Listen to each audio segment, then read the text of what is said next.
March 11th, 2020, the World Health Organization declared an outbreak of SARS-CoV-2. COVID-19 can be characterized as a pandemic.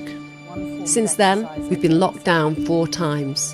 I must give the British people a very simple instruction. You must stay at home. We've received a daily death toll. The UK death toll now stands at 3,605. We've been refused medical treatment. Coronavirus is having a devastating effect on cancer treatment. We've received curfews. Boris Johnson will tomorrow institute a 10 p.m. curfew on pubs up and down the country. We've had our businesses closed. You know what's going on is wrong. You know it as well. We've lost jobs.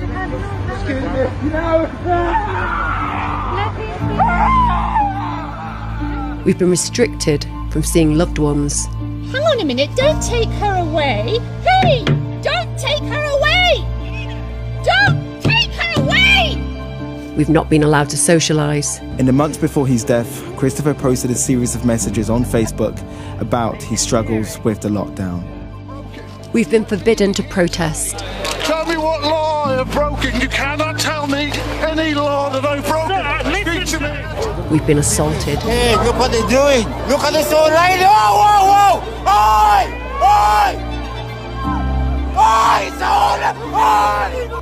We've been arrested and fined. What a disgrace. You must have mothers.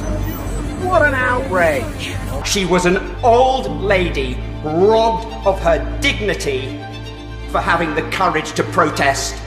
All this has been imposed using bad data. The ONS data this week came out and said that it had been downgraded. So the lockdown 2 was based again on dodgy numbers.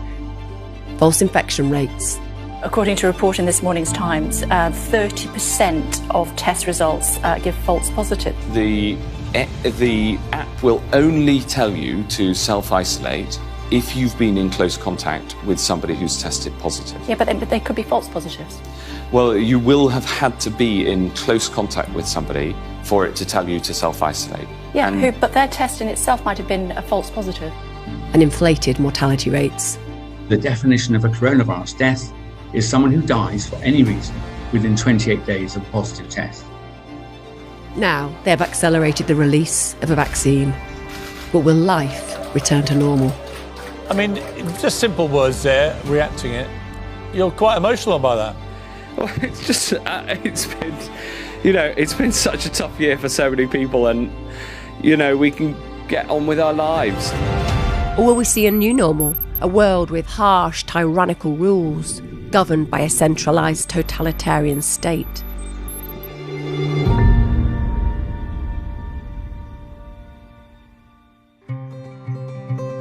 Since COVID-19 was declared a pandemic, many have speculated that it's been planned by a group of tech elites who are dictating to governments globally. But do these ideas carry any weight? And what might their motives be for orchestrating a global pandemic?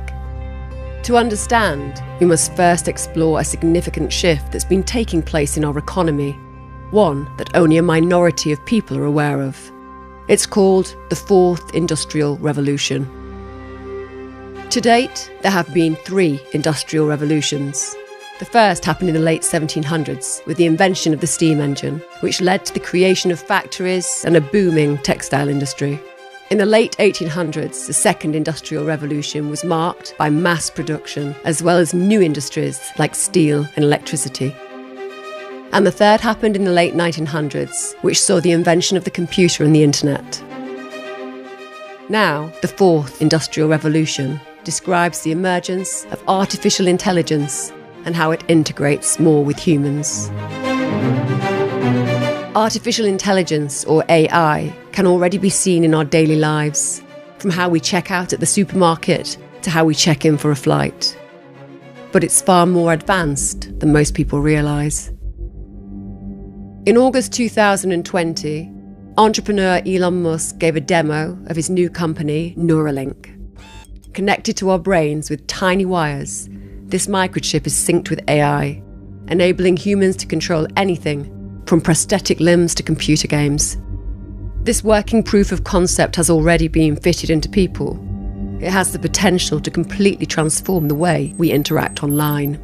So there's actually a lot of functions that this device could do related to monitoring your health and warning you about a possible heart attack or stroke or other damage, as well as sort of convenience features like playing music. You can do a lot.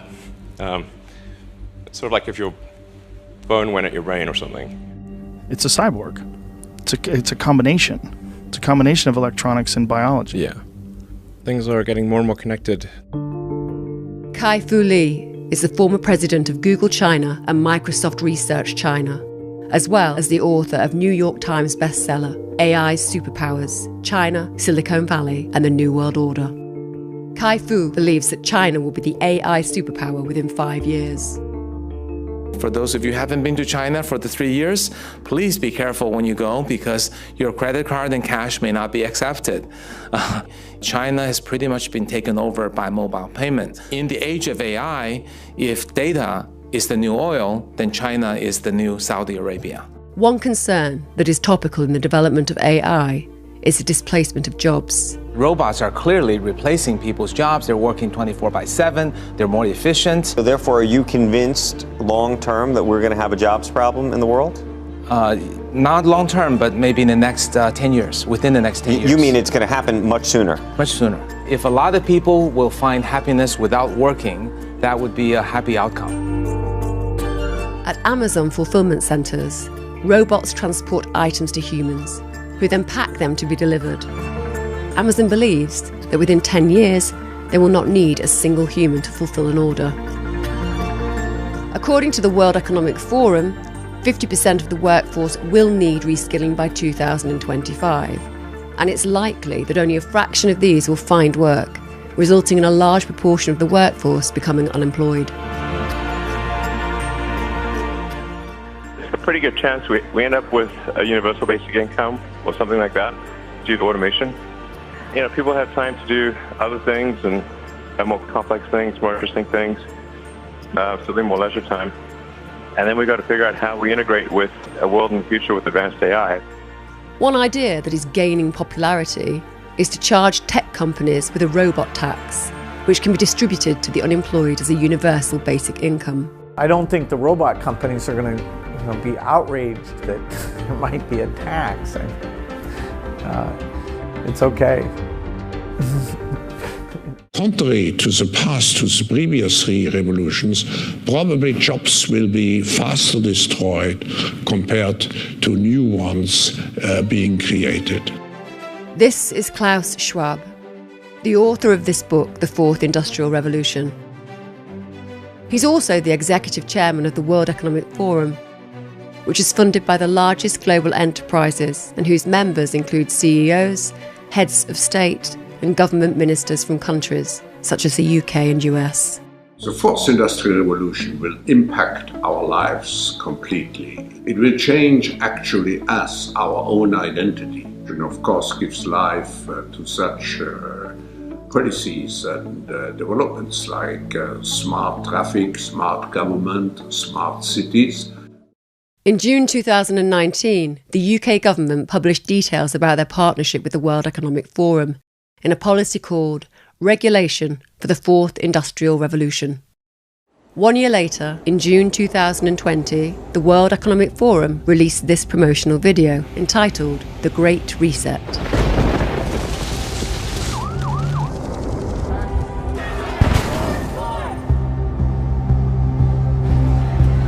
The purpose for this film is to imply that everything from economics to our culture needs to change.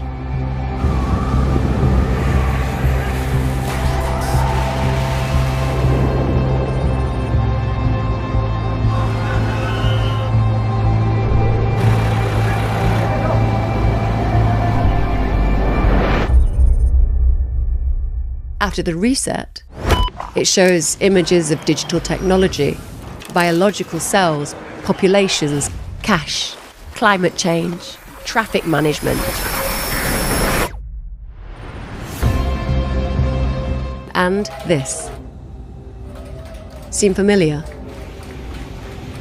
This promotional video was released 6 months before Margaret Keenan received the first COVID-19 vaccine.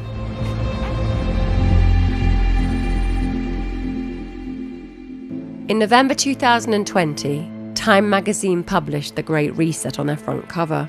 The World Economic Forum's managing director, Jeremy Jurgens, believes that it will have a devastating impact on our economy.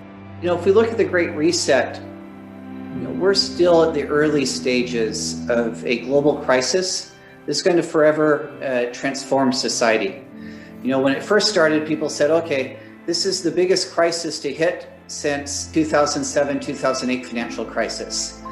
And then a little bit later, they said, oh wow, this is the biggest crisis since World War II. Now we're looking at them and saying, oh look, this is comparable to what happened in the Great Depression. Politicians are also endorsing the campaign. This pandemic has provided an opportunity for a reset. This is our chance to accelerate our pre-pandemic efforts to reimagine economic systems. History would look at this crisis as the great opportunity for reset. All elements of the Great Reset are fundamental to building the future we need. And it's even promoted by the royal family, who posted this video on their YouTube page with the Great Reset hashtag. We are on the verge of catalytic breakthroughs that will alter our view of what is possible and profitable within the framework of a sustainable future. We need nothing short of a paradigm shift, one that inspires action at revolutionary levels and pace. We simply cannot waste any more time. The only limit is our willingness to act.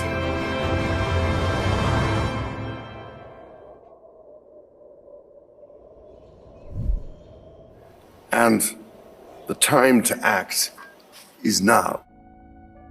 The World Economic Forum believes that capitalism needs to be reinvented.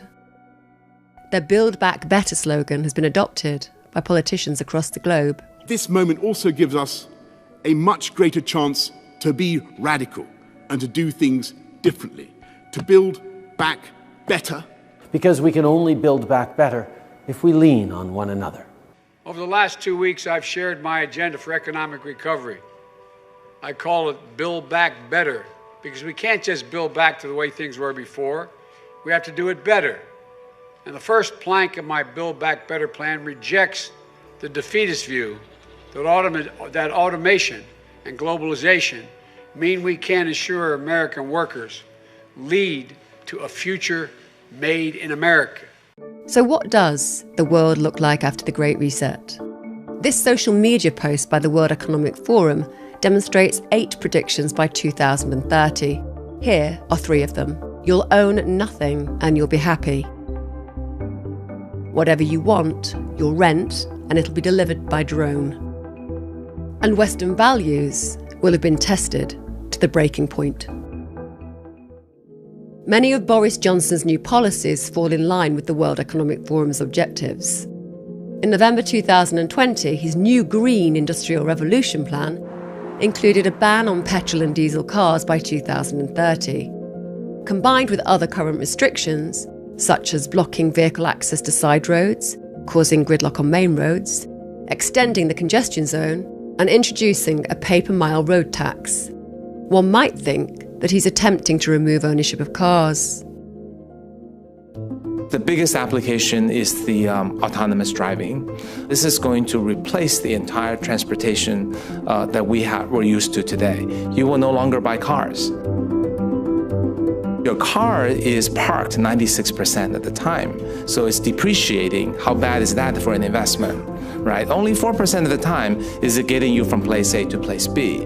But imagine there is an Uber that gets here in 30 seconds and is very reliable, very clean, and there's no nasty driver because there is no driver, and it's very safe. Would you not buy a car?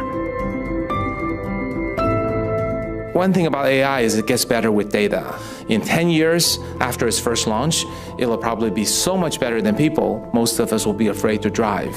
You know why? Because autonomous vehicles will start talking to each other. They will miss each other by 1 centimeter.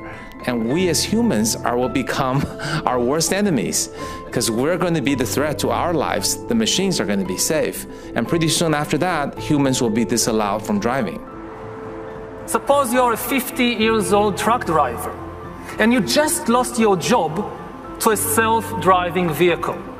Now, there are new jobs in designing software or in teaching yoga to engineers. But how does a 50-year-old truck driver reinvent himself or herself as a software engineer or as a yoga teacher? Because AI is nowhere near its full potential. All jobs will disappear, new jobs will emerge, but then the new jobs will rapidly change and vanish. At the World Economic Forum 2020 annual meeting in Davos, historian, philosopher and author Yuval Noah Harari warned the audience about the dangers of artificial intelligence. We hear so much about the enormous promises of technology, and these promises are certainly real, but technology might also disrupt human society and the very meaning of human life in numerous ways, ranging from the creation of a global useless class to the rise of data colonialism and of digital dictatorships. Those who fail in the struggle against irrelevance would constitute a new useless class. And this useless class will be separated by an ever-growing gap from the ever more powerful elite. We are already in the midst of an AI arms race, with China and the USA leading the race, and most countries being left far, far behind. AI will likely create immense wealth in a few high-tech hubs, while other countries will either go bankrupt or will become exploited data colonies. Just think, what will happen to developing economies once it is cheaper to produce cars in California than in Mexico?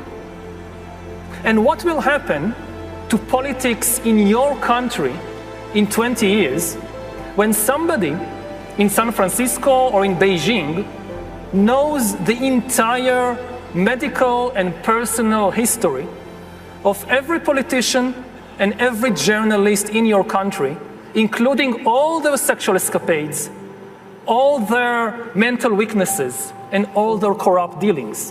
When you have enough data, you don't need to send soldiers in order to control a country. Between the beginning of the pandemic and August 2020 alone, 7 Silicon Valley tech giants added nearly $2.5 trillion to their market values, $400 billion of which was added by Microsoft. Founder Bill Gates also has an interest in vaccines, where he, through the Bill and Melinda Gates Foundation, owns stock in the vaccine manufacturing companies Pfizer and Moderna. Both companies have been developing a new generation of vaccines that interacts directly with our DNA. Traditional immunisation methods involve injecting a dead or a weakened form of the virus. This triggers the immune system to create antibodies, which helps to protect us in the case of a virus getting into our system. Pfizer's and Moderna's new messenger RNA technology, however, is not a standard immunisation vaccine, but rather genetic engineering. Instead of injecting a virus into the patient, their approach is to inject synthetic molecules that transport instructions to the cell on how to create antibodies to fight the virus. Up until November 2020, no messenger RNA vaccine had ever been approved for use on humans. On the 21st of November 2020, The Lancet expressed disappointment that the COVID-19 vaccine trial results were announced via press releases, leaving many scientific uncertainties due to the lack of safety data. The publication also expressed uncertainty on how well the vaccines work in older people or those with underlying conditions, as well as their efficacy in preventing severe disease. In early December 2020, a group of medical doctors from around the world created a video to warn the public about the safety of the vaccine. Due to the excuse of a global pandemic, the pharma industry has the permission to skip the animal trials. This means that we humans will be the guinea pigs. This vaccine has been developed too quickly. We have no idea what the long-term effects will be. An experiment on humanity. There is only limited short-term safety data and no long-term safety data to rule out late-onset negative effects like autoimmune diseases, infertility, and cancers. Please be critical. Do your own research and don't let the media manipulate you. This is the first time ever this will ever be launched on the human race. There are so many different awful things that can happen to us, and we need to investigate this before we go forward. This is my alarm call to the world. On the 19th of December 2020, the CDC published this report by the Advisory Committee on Immunisation Practices. Just one day after the UK initiated vaccination with the Pfizer-BioNTech COVID-19 vaccine, authorities confirmed 2 cases of anaphylaxis, which is a very serious allergic reaction that is rapid in onset and may cause death. On page 6, under the title V-Safe Active Surveillance for COVID-19 Vaccines, 3,150, or 2.8%, of the 112,807 vaccine recipients were unable to perform normal daily activities, unable to work, or required care from a doctor or healthcare professional. If 60 million people in the UK have the vaccine, we can expect 1.67 million people to be unable to work, unable to perform normal daily activities, and to require care. I don't know how long for.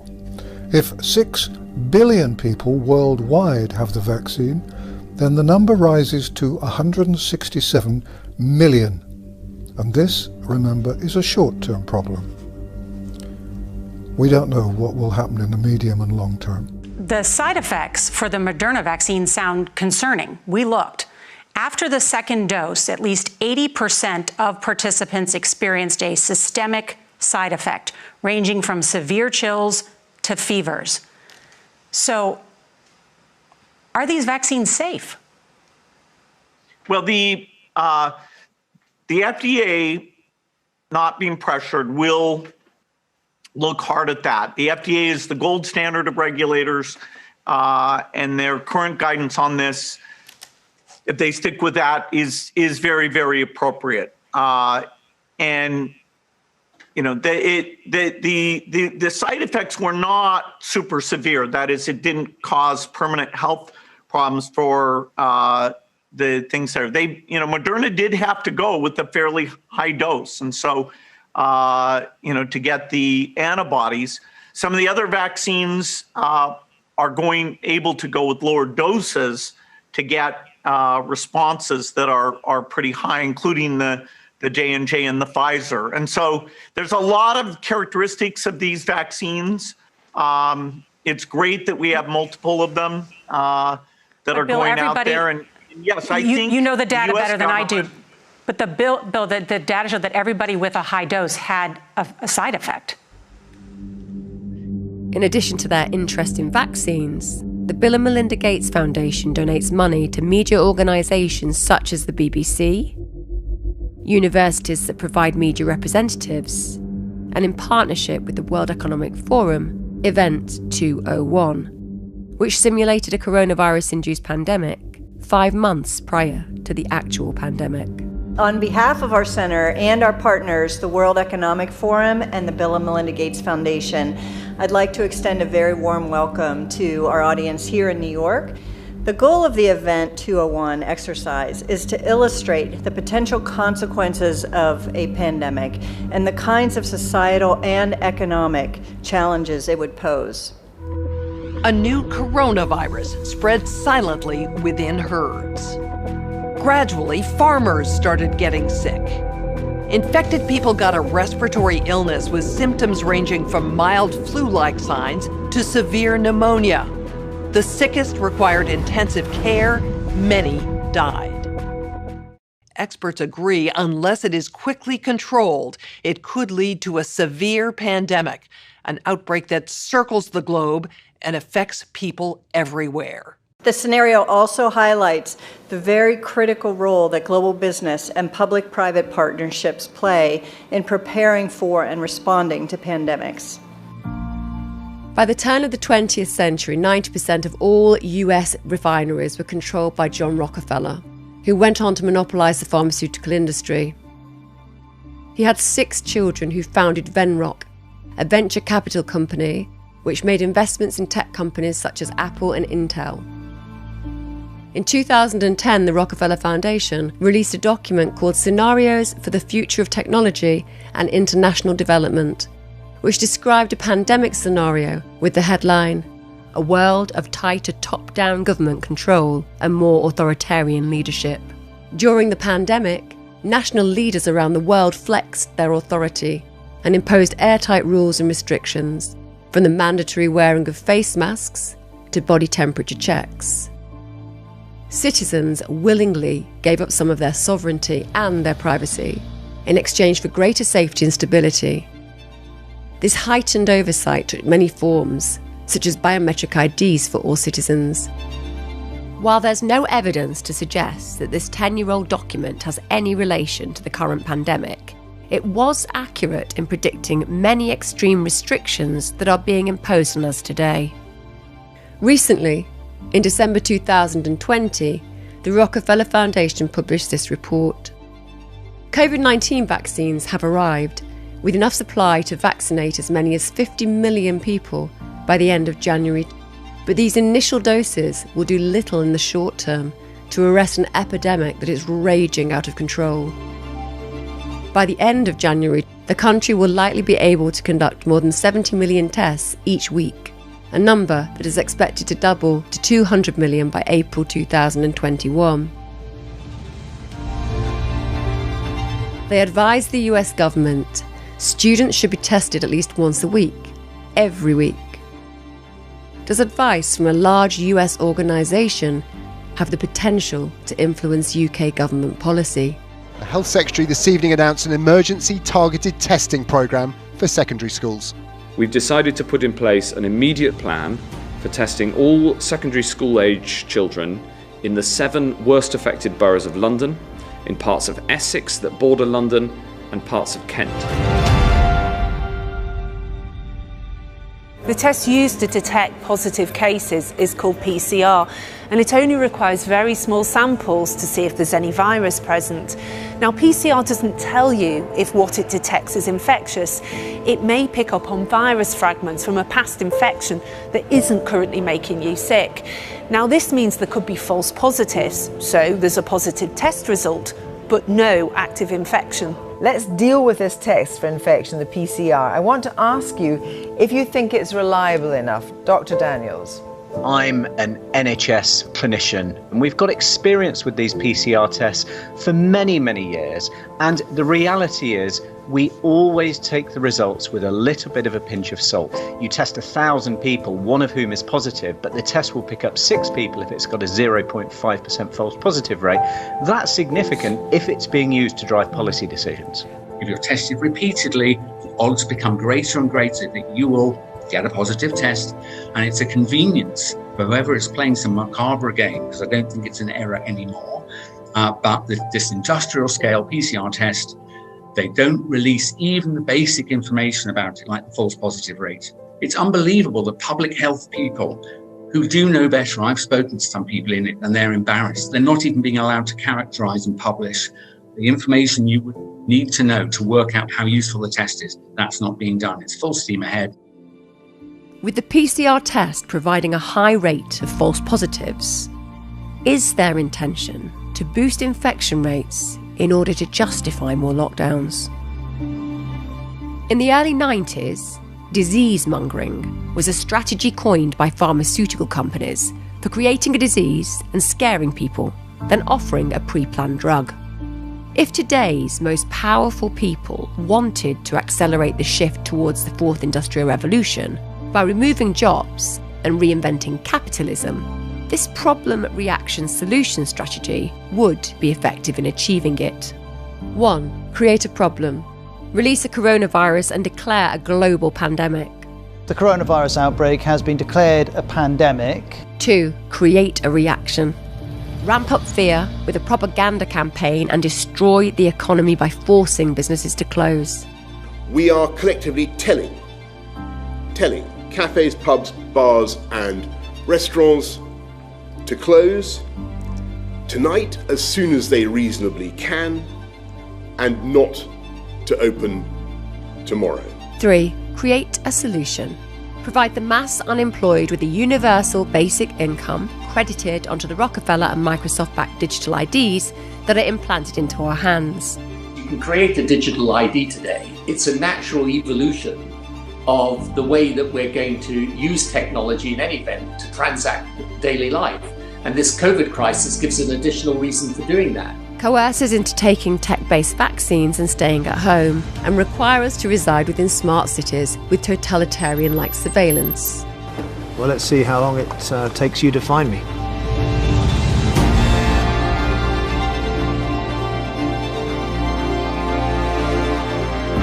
Right behind me, you can see just over my left shoulder there. Hello, guys. I've been expecting you. In return for giving us the universal basic income, are these the conditions they will require?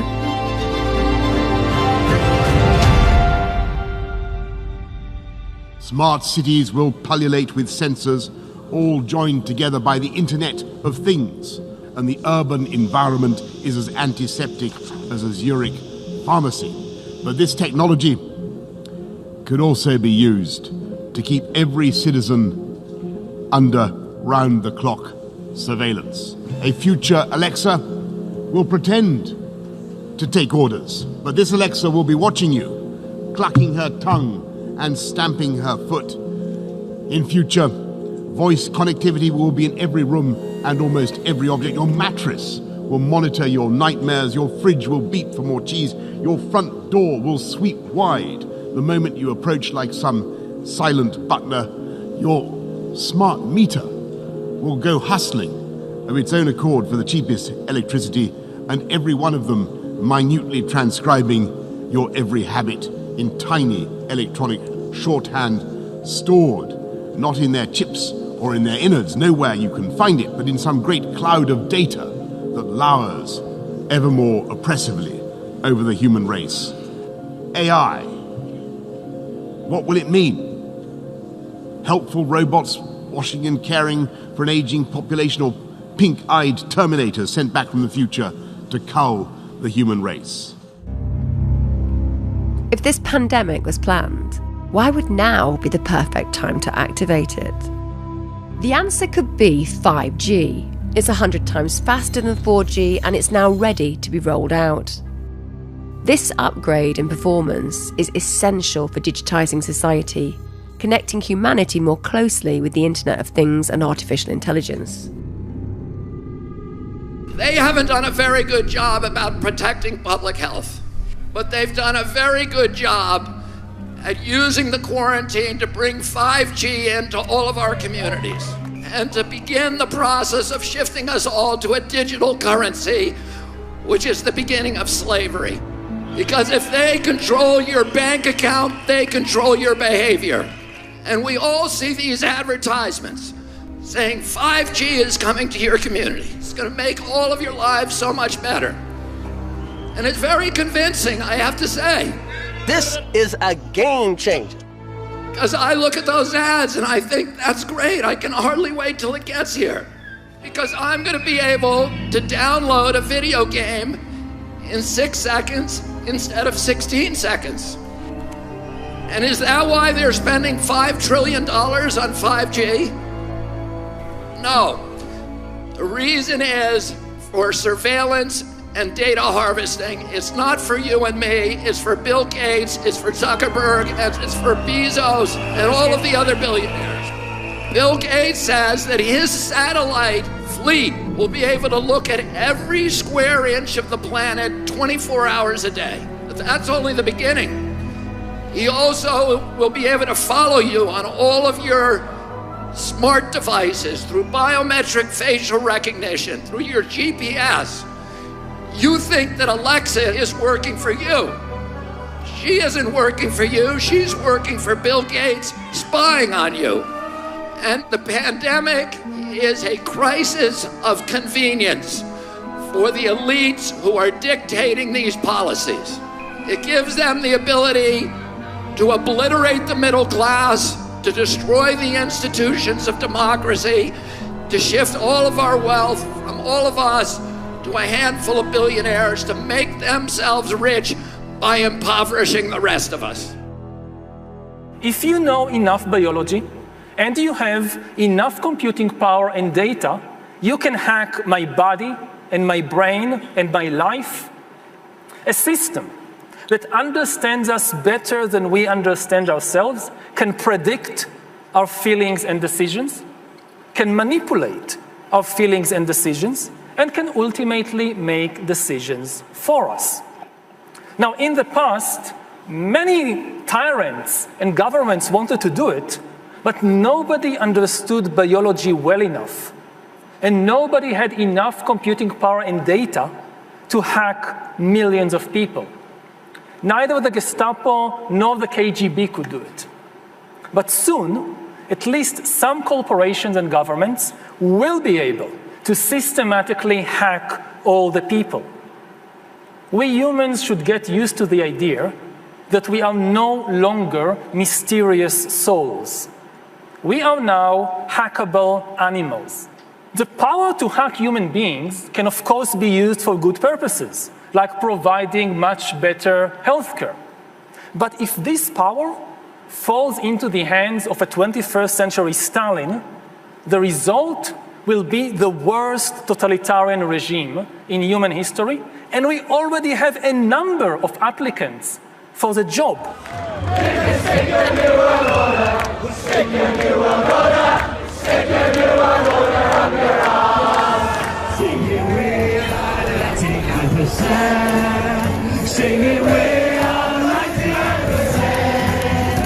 Thousands of Brits have been taken to the streets to peacefully protest.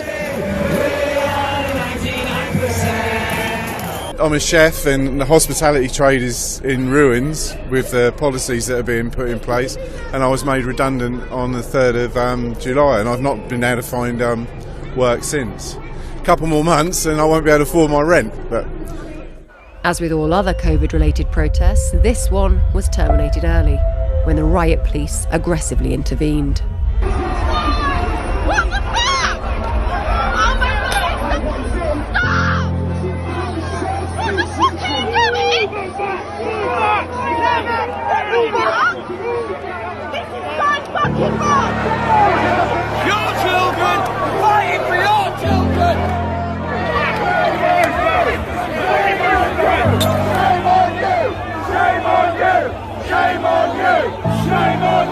I was quite shocked, particularly by the behaviour of the TSG riot police on the 26th of September, because the demonstration was absolutely, completely peaceful. Columns of riot police waded into the crowds, batons drawn, people were injured, people's faces were bloodied, a woman was pushed off her chair. That, to me, is unacceptable behaviour from that unit of the Metropolitan Police. Who gave the order for that to happen? Chairman, I'm not sure if... I just don't know enough about the facts. I'm not sure if I can accept the premise of the facts set up by the member.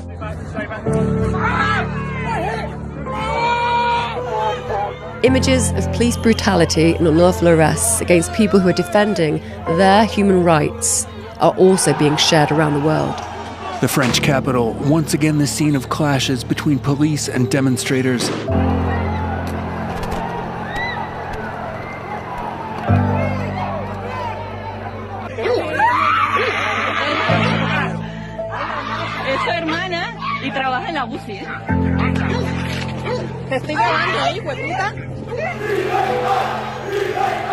Toda minha família se dedica à hosteleria. Eu sou hosteleiro, minha mãe, meu pai, todos.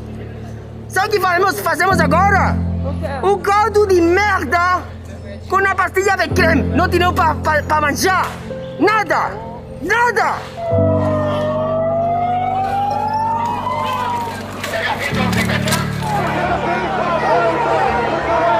Israeli police fired water cannons to disperse demonstrators. Anti-government rallies have filled the streets of Serbia's capital, Belgrade, for a second day.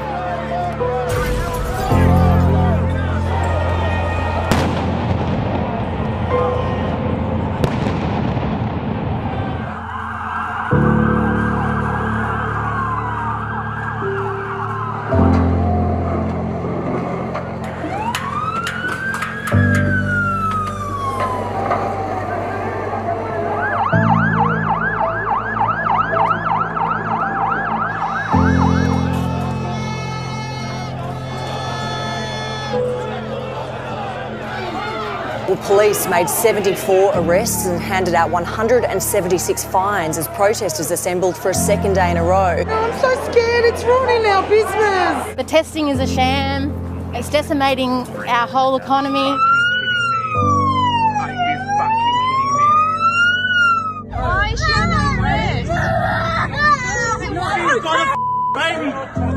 You ain't got the baby. Leave her alone.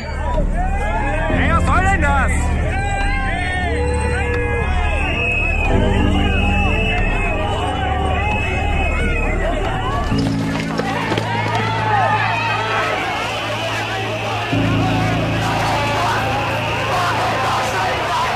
Rechtsanwalt Markus Heinz.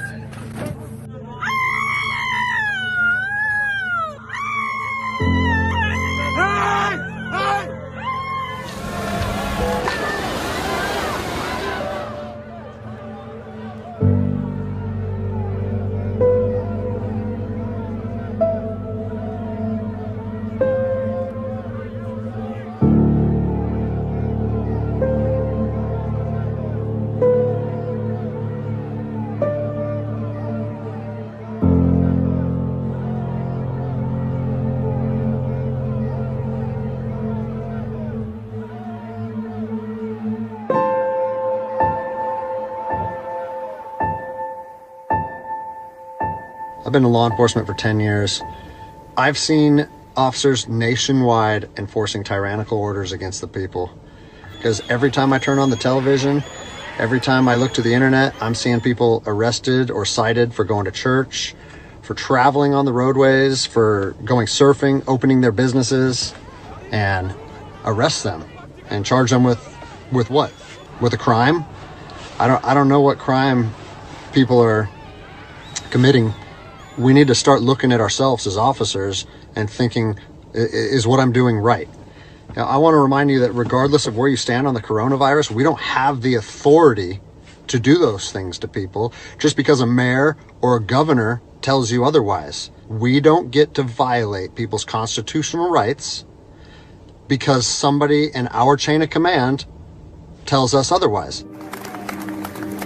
In November 2020, Italian police removed their helmets in solidarity with protesters following 18 days of protesting. At the end of World War II, a series of tribunals were held in Nuremberg, Germany, for the prosecution of prominent members of the Nazi Party. Opening the first trial in history for crimes against the peace of the world imposes a grave responsibility. Their defense that they were just following orders was not enough to escape punishment. That same year, Yale University psychologist Stanley Milgram conducted a series of experiments that tested whether ordinary people would inflict harm on another person after following orders from an authoritative figure. 150 volts. Answer, force.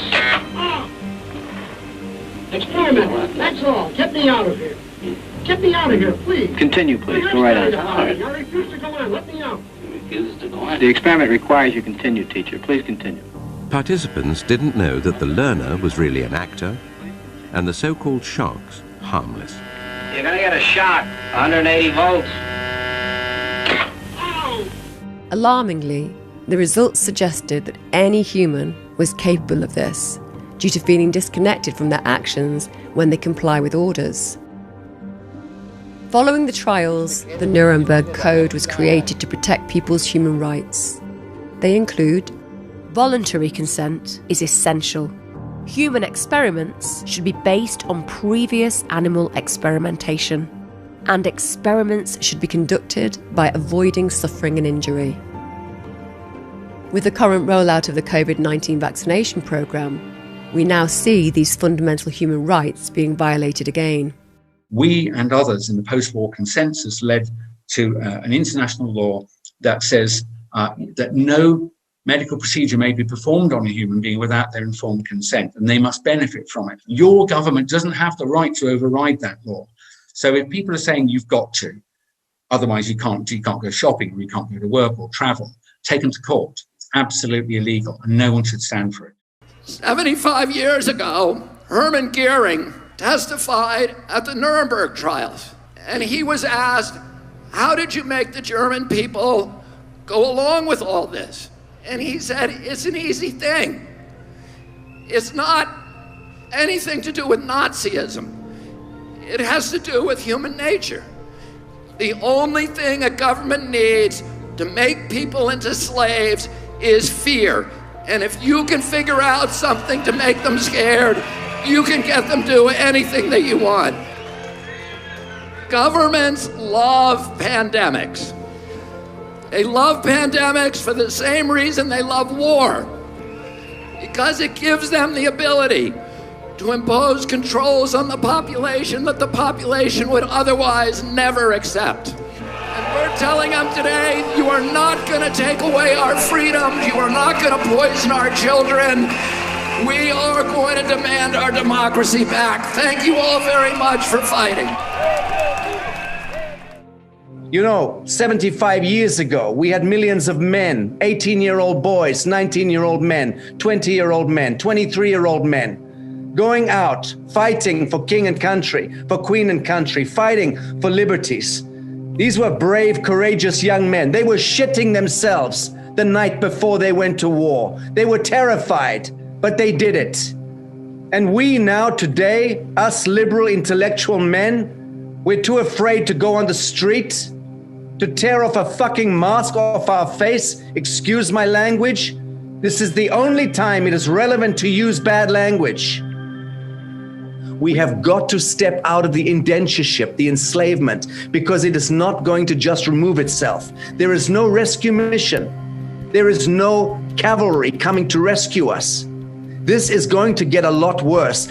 And now we can see it's out of control. How many tens of thousands, if not hundreds of thousands, if not millions of people around the world have died from other matters connected to the forced lockdown, the self-isolationing, grandparents unable to look into the eyes of their children and their grandchildren. These are crimes against humanity that cannot even be calculated, okay? But when the audit is done, and it will be done, we will see that this Corona crowning event was the crowning glory of the emancipation of humanity. It is time for humanity to reclaim ourselves from this draconian tyranny. I'll leave it at that. Thank you very much.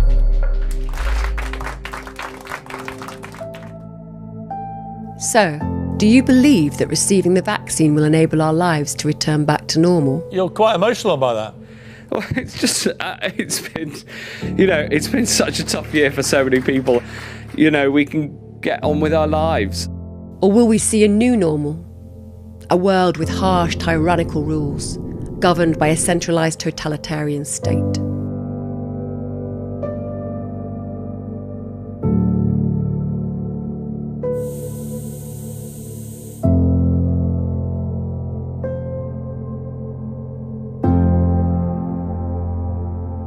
Here's what Klaus Schwab thinks. People assume we are just going back to the good old world which we had, and everything will be normal again in how we are used to normal, in the old fashion. This is, let's say, fiction. It will not happen. Cut.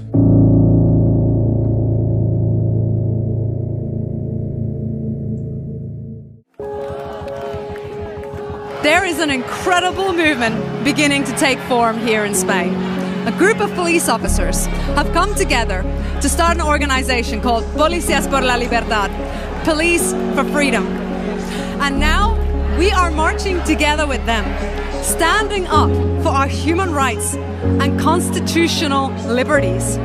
History tells us that once the peaceful resistance gains the support of the police or the military, we have 60% higher probability to be able to dismantle a tyrannical government.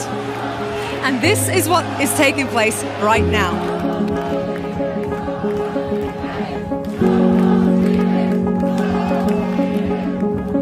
November 2020, Stockholm. Experts in healthcare, law and banking from around the world have formed an alliance with a mission to protect our freedoms. Welcome everyone to Stockholm. My name is Professor Dolores Cahill from Ireland, and it is my great honour and privilege to welcome you to a worldwide organisation, the World Freedom Alliance. And our goal is to provide information for what is been happening, to try and coordinate that we can defend our freedoms and our rights, and that we can ensure that the governments that we elect will actually defend our freedoms and rights. So we want to educate you, we want to empower you, we want to welcome you to a world where you can be healthy, you can be free, and you can hold people to account if they do something wrong. Many people have been hoodwinked into believing that the government give us our rights. That could not be further from the truth. Every constitution in the world is a code of conduct for governments to follow, to ensure and protect and defend and vindicate and uphold your rights, our rights, that have been given to us by our Creator. The government doesn't give us our rights. The government is obliged to protect those rights. These positive images are reassuring and provide much needed hope. But significant economic damage has already been done. This would inevitably leave many dependent on receiving a universal basic income, placing us in a weaker position to rebel or oppose their tyrannical terms. But this might be a long way off. Or is it happening already? Given this significant uncertainty, a worsening economic backdrop, and the need to give people and businesses security through the winter, I believe it is right to go further. So we can announce today that the furlough scheme will not be extended for 1 month. It will be extended until the end of March. How will it end?